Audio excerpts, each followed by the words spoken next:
Hoje vamos falar sobre transferência de calor, também chamado de transporte de energia térmica. O transporte de calor ele pode ocorrer de três maneiras. Contato, que é quando você encosta um objeto de maior temperatura com um de menor temperatura. O de maior vai ceder calor para o de menor, até eles entrarem em equilíbrio térmico. Também chamado de condução, há movimento de energia, mas não de matéria. A matéria não se movimenta. Um exemplo é quando encostamos a mão em uma maçaneta de ferro. Nossa mão irá ceder calor à maçaneta. Convecção. Nesta forma, a matéria se movimenta. Um exemplo prático no dia a dia é quando aquecemos a água em uma panela. A água do fundo é aquecida por condução, pois ela está em contato com o fundo da panela que está em temperatura mais elevada. Acontece que quando a água é aquecida, sua densidade diminui e começa a se formar correntes de água e ela sobe. Isso é chamada de condução, um transporte de energia que está associado ao transporte da matéria também. Um outro exemplo de transferência de calor é a radiação. Explicamos essa forma já com um exemplo. O Sol está nesse momento gerando energia térmica por processos nucleares. Essa energia chega até nós pela propagação de ondas magnéticas no vácuo. É a energia que nosso planeta utiliza para se aquecer.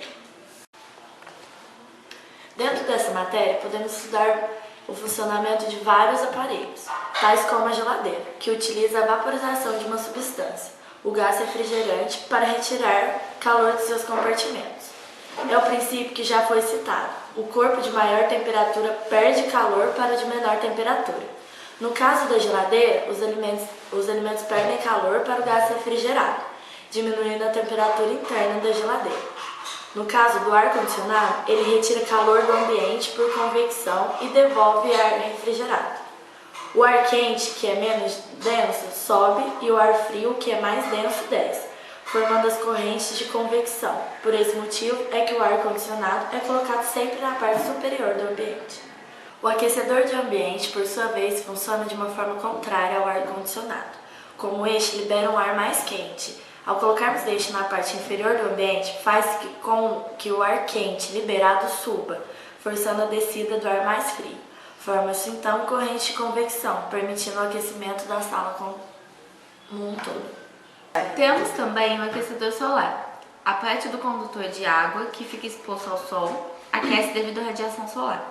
O calor é transmitido pela água por condução do encanamento para a água e por condução e convecção dentro da própria água.